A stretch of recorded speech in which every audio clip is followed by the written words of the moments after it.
people can know, but the gap between knowing and action can be quite large.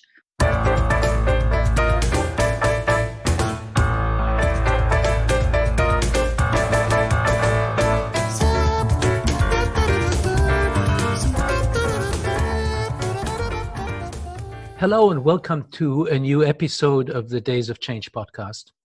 It's the first one in 2020, so a belated happy year.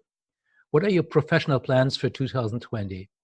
I'm personally committed to continue doing action research on better listening and how this can transform ourselves as individuals or teams and organizations. And besides all these communication classes we took overall our lifetime, we still did not get to the core of how we are listening and what we can do better. And I think the key to understand those deeper mechanisms are now provided by neuroscience. So that's my field for the next months, and I'm talking about it every day. If you check my LinkedIn profile, there are little snippets of video messages. So if you want to listen to my latest thinking on communication, please go there. But this podcast is not about me. It's about my guest. And instead of talking, I want to listen to my guest. I'm pretty curious about what will happen today because my guest is quite a colorful one. We'll be talking about history, Canadian history, and how history defines us. And we will move then to a very special topic, which we haven't covered at all in the Days of Change podcast, which is fashion. We'll probably talk about how fashion defines us and its relationship to our mission as change agents. And we will talk about how fashion can contribute to a better world and to systems change. Quite a stretch, but I like it already. If you want to listen to more episodes of this podcast, please go to our website, which is changedays.com/podcast, or subscribe in your favorite podcast app. I'm Holger Nauheimer, your host, and the star of today's show is Kelly Okamura from Toronto, Canada. I met Kelly during the last Toronto Change Days in November, where she gave a workshop on fashion and change, and you will hear more about that later. I got to know her better because she picked me up in the mornings from my Airbnb, and we had a 20 minutes ride to the venue of the Change Days, and we were usually like 5 in the car, quite packed, and we used the time of the ride for some very intense discussions. I remember them very well. Kelly has an aura which captivated me right away, and I wanted to have her on that show. I can't really say what it is, and let's find out together. It's certainly her feature. I mean, she has, imagine her long white hair, which transmits wisdom and a little bit of mystery. And beyond features, what she said made me think that she's quite different from your usual change facilitator. Well, actually, everybody's different. Who's the usual change facilitator? If you listen to any of the previous podcasts, you'll find out that we are all a crazy bunch. Anyhow, in any case, Kelly is one of the few people I know who connects fashion and change, and I would like to hear more about that. Again, Happy New Year, Kelly. It's so good that we have the chance to reconnect and to talk without the other 3 passengers in your limousine. Welcome to my show. Thank you very much. I'm glad to be here. Kelly, you told me in advance that your symbol is a white crow. I had no idea what that meant, so I Googled it. And of course, there's the movie last year about Rudolf Nureyev. But I also looked for mythological meanings, and I found some hints, but I'm not quite sure whether this is what you meant. Please help me to make sense. What does the white crow mean? Well, firstly, the acronym for my name is CROW with a K, and from the land that I grew up in, that there were certainly crows as well. Certainly, I knew much more about the traditional black crow, and it was told to me by mentors or advisors that the crow was not a symbol that I could use as part of my personal brand marketing. So I was quite happy to find out legend and mythology about the white crow, which was the original crow. I was able to grasp it in a much more positive way because I like the idea the crow is both has long vision as well as is a scavenger. and is willing to go down to the ground, and they're very smart, and they're curious, and I think that curiosity is probably a core driver for me. Right, and they're very social animals. That's interesting. But I found on one astrology page something about white crows, which says a white crow signifies something exceptionally good or extremely bad is going to take place in the future. But that's probably not what you mean. Well, I don't think it was what I meant, but I'm very happy to know that. I certainly pursued a disruptor until a colleague of mine said, "You're much more of a creator." Mm. So that balance or that paradox is certainly within me. That's interesting. Well, probably most of us as change facilitators have that paradox. We all want to be disruptors, of course. We want to disrupt what's going on in our clients' organizations and lead them to something new. And we also want to be creators of something new. That's an interesting notion, actually, that you just made. I never saw it in that duality. Yeah.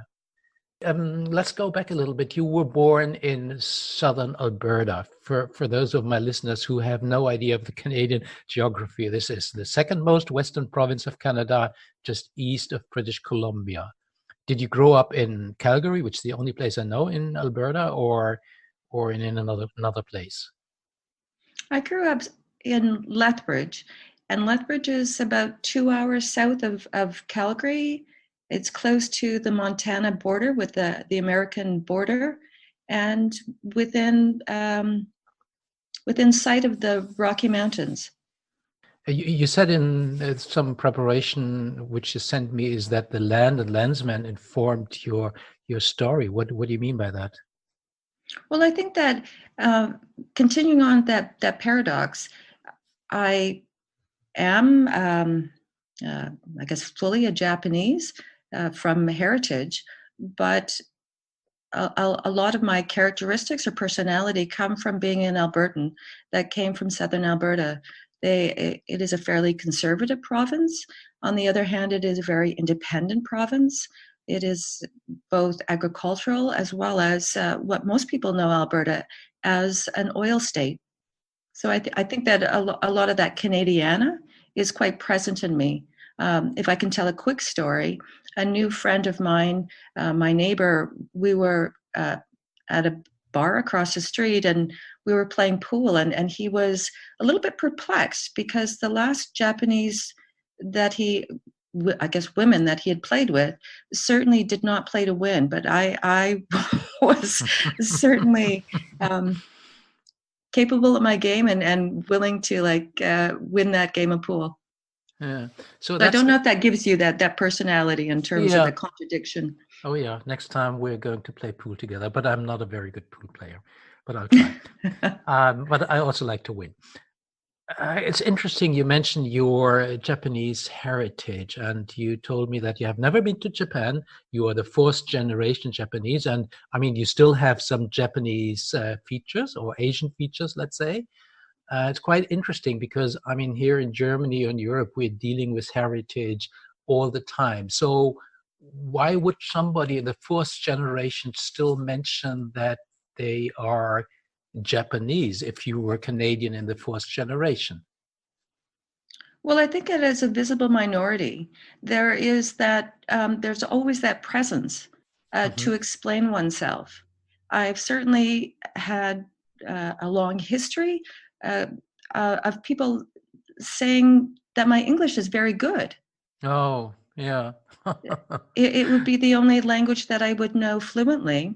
I don't know if you know David Suzuki, the environmentalist. Right. Yeah. But when I spoke with David at some point, he had asked me if I speak Japanese, and I said I speak menu Japanese, and he asked for the definition, and I said, I can read a menu. I can read an Italian menu too, and he laughed. But I mean, it is somewhat distant to me, but there are also certain values that are core within me as well.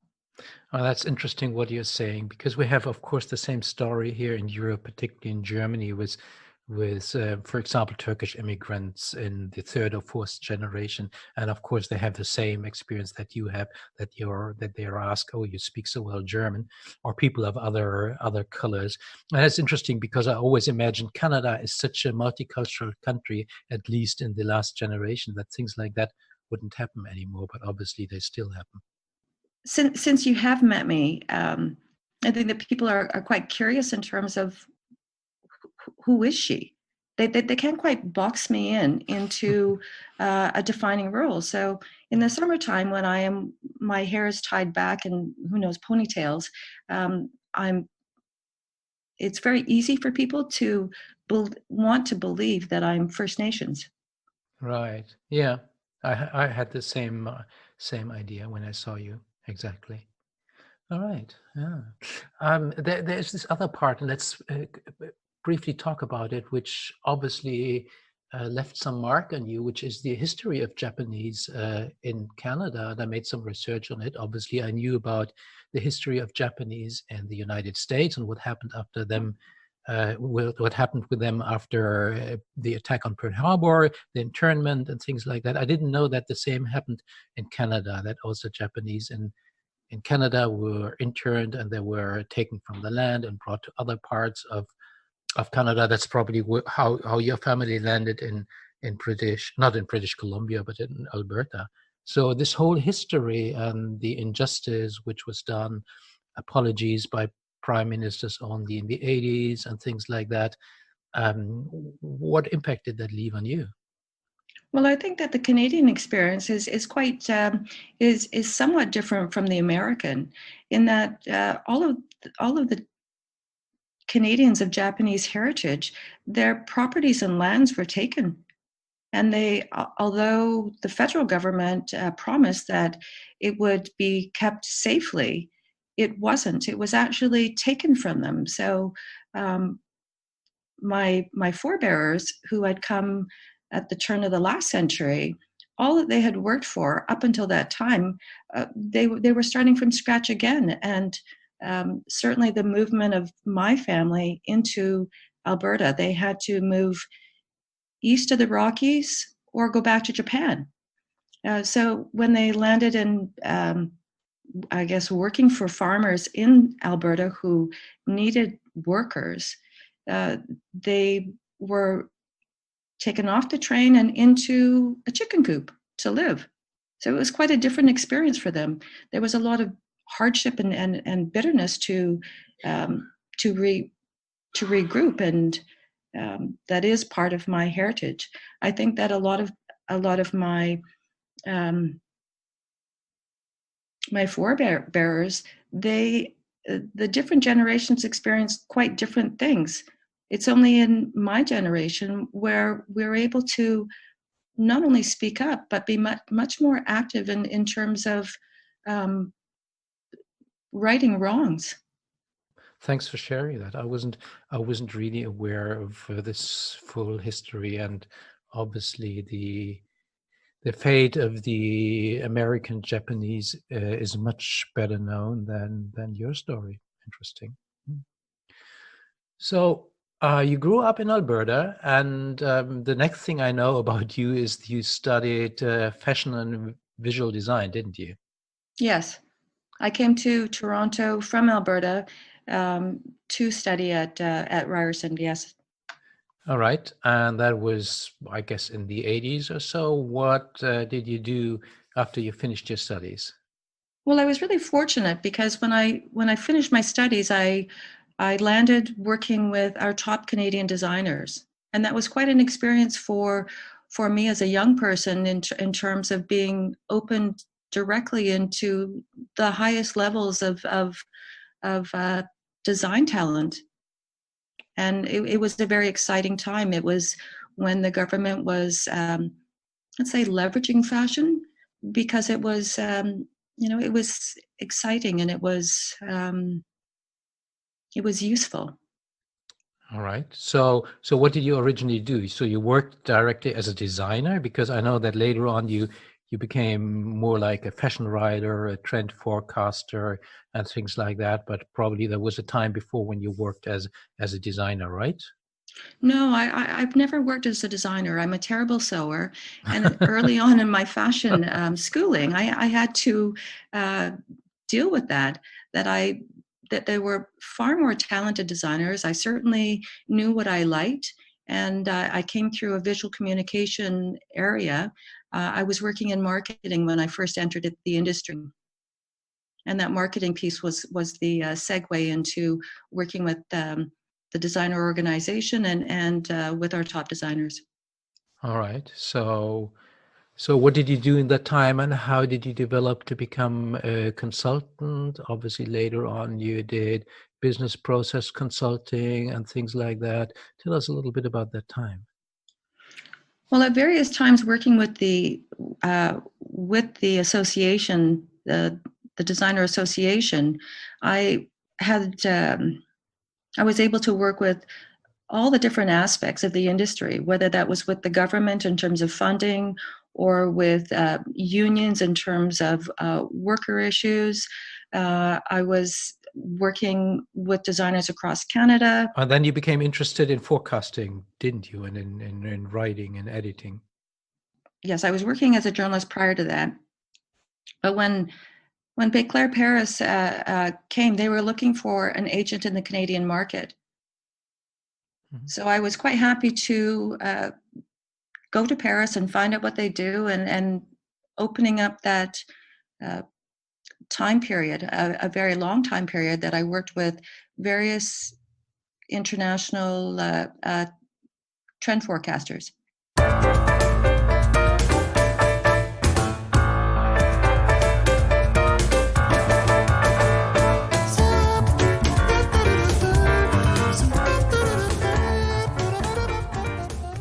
What did you discover as major trends which influenced what you're doing nowadays? And we come to what you're doing nowadays in just a moment. But what were the main things that captured you, that you were interested in, and where you went deeper? Well, I'll give you that in two parts. I mean, I think that um, what, as an industry, we were looking to do was make change much more accessible for companies to mitigate their risk. But one of the pieces to your specific question, when we were speaking about a macro trend, that in the consumers, there were both the no-nos and the X's. When they were speaking about the no-nos, it was actually around the time of logo, that people were looking for something quite different than the big logos that people would wear on their shirts to say um, whose garments that they were wearing. It was much more of an internal value system of what they believed in their clothing versus the X's. And the X's were much more extravagant. So we were following and looking at change in terms of how different parts of the marketplace were desiring different but very similar things. The X's, they were extravagance was very showy, but there was a message that they were looking to provide that was external as opposed to the no-nos, which is much more about maybe softness and easy care, or that it was made under fair wages and fair conditions uh, in their garments. It was something that they knew internally. Right. And as I know, at the same time, there were a lot of other change drivers affecting the fashion industry. I mean, obviously, the globalization, digitalization, then companies like Zara, who provided new things in a very short time. So there were few industries at that time. I mean, now obviously it's the automotive industry, but at that time there were few industries like the fashion industry which were impacted so much by change drivers, right? Oh, absolutely. I mean, I think that I went through from a domestic industry to the global supply chain. It was part of my my challenge, if you will, in terms of my field research in how we create better products for a finite planet. But certainly, for that profit center or quarterly profit, it was was hard to make the case for the digital transformation that was also coming through, that consumers could also know what was happening. It was no longer a top-down delivery of fashion trends, if you will. Right. They could want the same thing that they saw on the runway last week immediately. It was a Yes. driver for fast fashion, and they wanted it cheap. I've been working a little bit with the fashion industry, more also on the ecological side. And I recognized for a long time, at least her label was quite conservative with regards to change. And now, obviously, they all have to change all the time. I mean, it's not only the fashion industry, it's obviously in all sectors.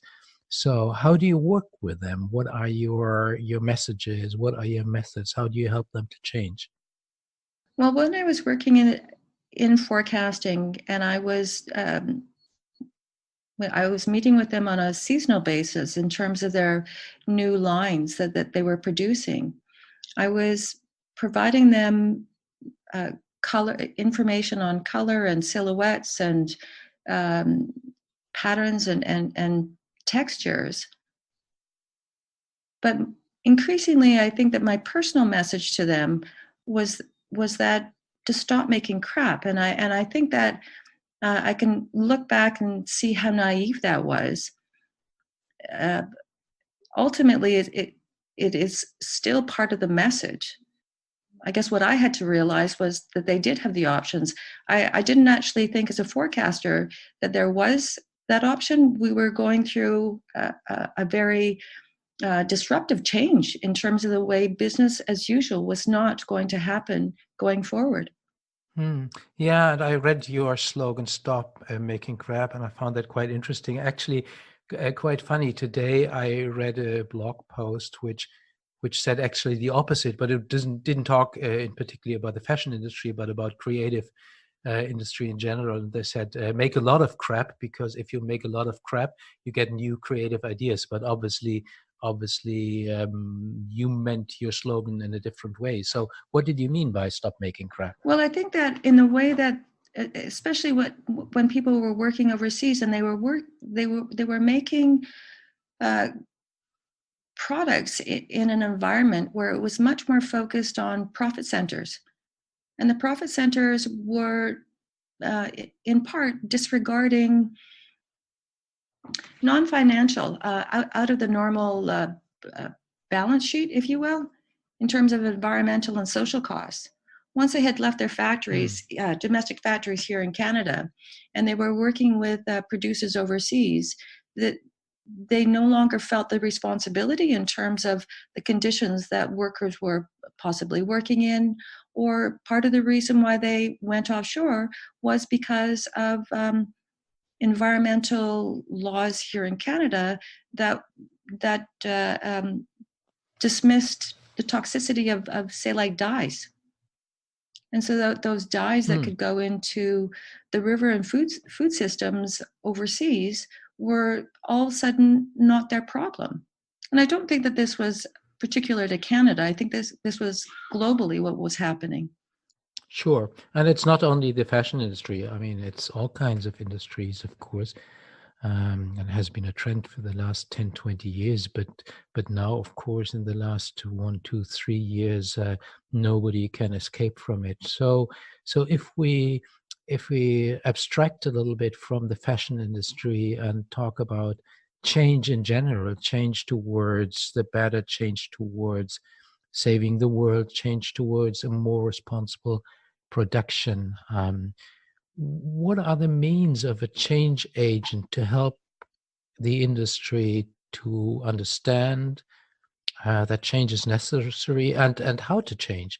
Well, I think that for better for worse, talk is one thing, but I certainly understand that people can know, but the gap between knowing and action can be quite large.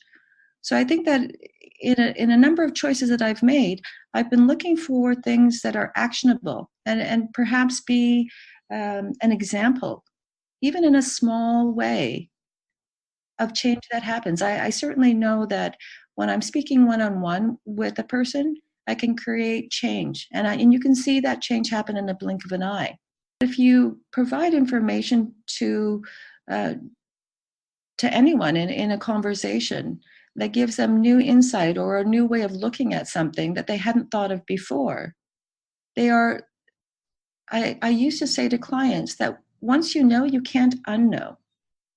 I'm hearing what you say, and I have my reservations with that, because obviously if people are not ready to hear what you say, if they are not ready to receive new information and just stick to their old worldview, they will just not listen to you, or they will listen to you but not really understand. Well, Holger, because right? you have a focus on listening, I mean, I think that there is value to know uh, that they may not be ready to change, but they've heard. And that may take them 10 years. And Right. certainly there have been many times from those multiple discussions that I've had with people over the years that they've come back to me and they've said, you were right. I think that part of my reputation is based on those non-paid conversations that created change when they were ready. In your experience, do you think what happened in the last year, and particularly with the Fridays for Future movement, that change is really underway now? Oh, I'm so delighted. I mean, to be on the forefront, it's possibly not the most financially rewarding piece to be in. But when the marketplace catches up, and certainly that was what was indicated by the forecast, was we're moving in a different direction. And the direction was away from a purely capitalist model. That was huge and disruptive. The resistance for those who are benefiting the most from it were certainly dug in, and they would do many things to keep the benefits that came with that. What are the change models that guide you? I know that you have been talking in one of your podcasts, I guess, about the work of Otto Scharmer, who obviously had an impact to all of us. So what are your main thinking models which you apply in your work as a consultant? I think that what is interesting me the most at the moment is current work that I am doing with David Ng and Co-Evolving. And David is producing a new theoretical model in terms of systems changes. And the dual plurality of systems changes is an understanding that there are multiple systems in play. When I was originally looking for a simple and elegant solution, a singular solution in terms of creating products for a finite planet, I missed that there were multiple systems that I was actually engaging in. I mean, I knew it intuitively, but I wasn't able to articulate it in a more in a better way. So let's make that more practical. Okay. I think I'm getting where you are. So let's make an example. For example, in the industry you're working in, which are the multiple systems you're talking about? Okay, for example, if we were looking to produce a fairly made garment, there is a consumer who has to be informed about why they have to pay more. There has to be the government who wants those sales, and those sales, if they are not realized, that is less revenue to the government. The government putting in policies that may create less revenue in the short term. Makes a lot of sense. Reminds me what's actually happening this week in Australia with the bushfires, where the Australian government denies actually to talk about global warming because it would do a harm to the coal industry. Australia is exporting a lot of coal and therefore contributing to global warming. And it's exactly what you're saying, right?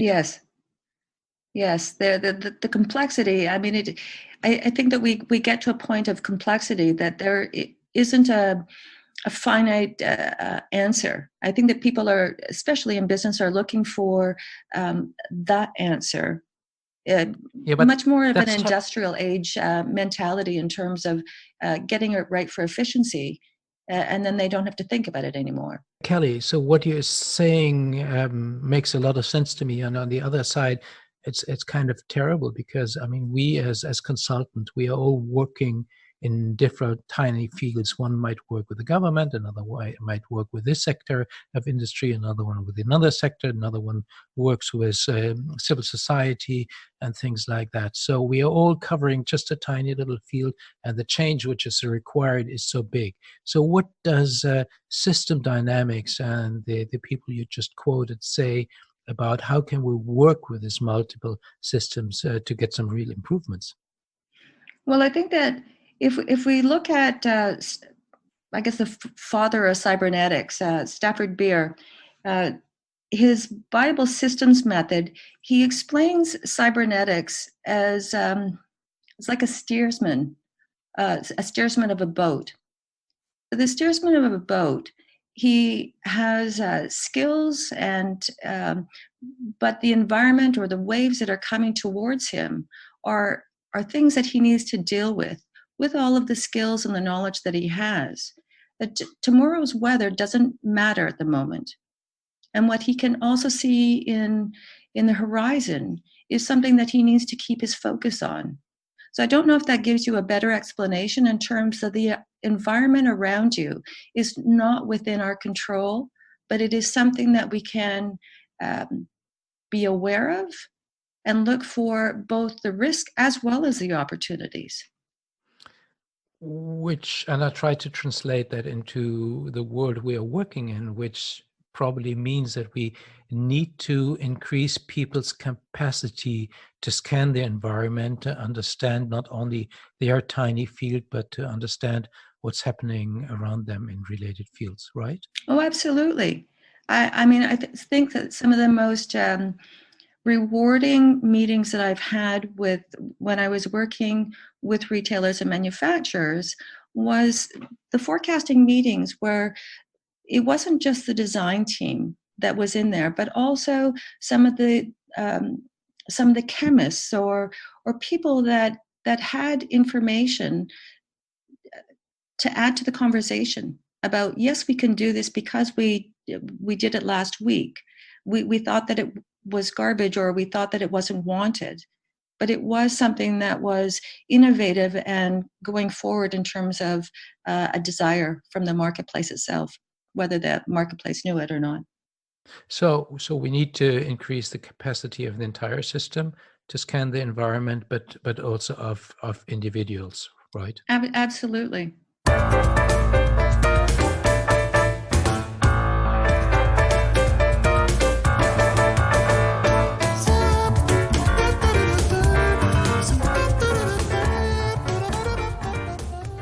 I would like to move to one other issue. At the Toronto Change Days, you gave a workshop with the title "Where Value: A Daily Opportunity to Express Our Values and Gain a Change Tool for Your Work." Let's talk a bit about that. I'm really curious about your view on why and how change agents should be concerned about this. When I heard the call out for workshops for Toronto Change Days, uh, part of the title or the topic focus on living values, certainly clothing was something that each and every one of us do on a daily basis. And I think that there was less awareness of people of how clothes are an immediate communication tool for people, and what is it that they're actually wanting to communicate. Subsequently, how close is their own personal values to their choice in attire. Right, that's interesting. Let's again make it practical. You know me a little bit. You have seen me at Toronto Change Days. I don't know whether you kind of recognize the attire I wear, which I usually choose quite carefully, not always. So give me a free coaching on how clothing can support my personal change message? What do you need to know about me to give me that coaching? Yeah. Okay. So tell me what you're wearing now. Well, I'm wearing, like most of the days, I'm wearing a blue jeans. I'm wearing a shirt without color, also blue, and I'm wearing a light sweater, probably a cotton sweater, also in blue. So I'm all in blue, and I think I even have a white T-shirt, or I think I have a white underskirt. Yeah. Okay, so firstly, in terms of the color from a forecasting perspective, it's always interesting that um, what is the trend color for men, and it's blue. Blue is a safe color for men. Right. But beyond the color aspect, you mentioned that you were wearing a cotton sweater. Mm-hmm. So what is it that you know about the cotton sweater? Aside from that it's blue, and perhaps, do you remember what you paid for it? Well, I know because I'm looking at it. It is Tommy Hilfiger, which is not necessarily. I'm not so much into brands, so that's just by chance. That's Tommy Hilfiger. I have no idea what I paid. I'm sure it wasn't too expensive because I'm choosing my clothes carefully and I'm spending some money on them, but then not too much. I'm usually looking for bargains, but I have no idea how it's produced. Okay, so let's say, for example, that you bought this particular cotton sweater on sale. Might be. But most likely. I buy a lot of clothes on sale. Sure. So so you thought that you got a really good bargain, and that made you feel happy? Yeah, because because I like my clothes. I like to dress consciously, and so I like the bargain if I'm not paying so much for the clothes as I probably should. Yeah, Okay, so you got me. so if I was to tell you that, well, what do you know about how this garment was produced?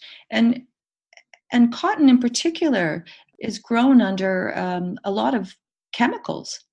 I know. I worked for the cotton industry. Actually, I worked for an NGO um, intervening into the cotton industry. So I'm fully aware of that, but it doesn't influence my choices when buying clothes, I must confess. But perhaps in the future you will. And so, just thinking about all the hands that touched that garment to create it, to get it into your hands, who paid the cost? And when Right. people start to question about, well, how is it that this garment came to my hands at that price? Then I Yeah. think that you start to question about, what is does this particular um, sweater on sale relate to my values? Once people Right. start thinking about whether a garment, do they actually want to wear a blood garment where people have Hmm. actually died, or even a garment where tears were shed because of getting it at that price point to market? Yeah. You're absolutely right, and it's quite interesting because I do buy a lot of food stuff in and health food shops where I believe that they are better produced and better traded and things like that. But I do not buy clothes based on an ecological or ethical concern. Right. So if you think about that garment and it's touching our skin from the time that we're born to when we die, and if you in particular know about the toxics that are used in the production of cotton, they're touching your skin. Ugh, not nice. No, I mean, on some of the podcasts that you listen to, on my Good or Good podcasts, the ones about dyes in particular, that they're very unsettling to people. Well, I feel bad about my choices, but maybe this is the start to something new. Although I must say, and I don't want to make excuses at all, don't get me wrong, it's much more difficult. It feels to me it's much more difficult to make educated choices in buying clothes than, for example, in food. It absolutely is. When I was doing research to find an equivalent to what we have in Canada here, which is a CA number.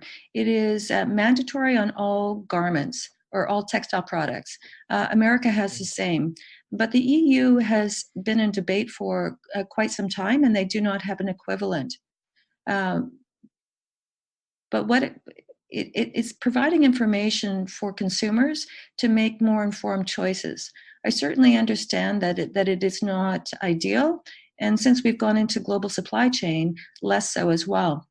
But I think that most people are not aware of the information that is being provided to them beyond the price tag. And they're simply buying by the price tag alone.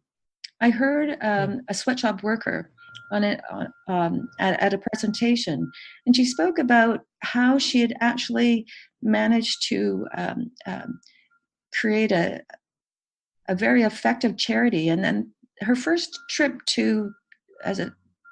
on a speaking engagement to North America, she was she was able to see the department stores and otherwise in America, and she was so saddened to know that all of the sweat and the hard work that she had to do in order to create a similar garment, it was being judged simply by the price tag. It was devastating to her because, in those hard, those long days of doing rote work, she was just hoping that somebody would appreciate her workmanship. There's not much more to say, Kelly. Thank you very much. And I think if our listeners want to know more about what you have to say about ethical choices in clothing, they can turn to your podcast. You just mentioned it, and I will link to it in the show notes, which is called Gooder Goods. And they can learn much more about what you just said. Kelly, last thing. We met, as I mentioned at the beginning, at the Toronto Change Days, and it was your first time at the Toronto Change Days. Describe a little bit your experience. What do you make up of the Toronto Change Days? Well, the Toronto Change Days, I think that they were very well organized. It certainly wasn't a typical conference, if you will. And it was, I appreciated the variety of people that had come and the topics that were being presented. It was very insightful to me in terms of the emotional connection that people had to clothing. We had a really small group that was very intimate. People shared a relationship to clothing that I don't believe that they expected to come out of it. Kelly, we come to an end. Thanks very much for sharing your experiences and sharing your insights. I think it was very inspirational for me, and I promise I'll think about my clothing choices. I'm sure it will be inspirational to our listeners. So thanks very much, and I'm looking forward to meeting you soon in the future. Thank you very much for this opportunity to speak also with your global audience. I appreciate it. I look forward to seeing you again.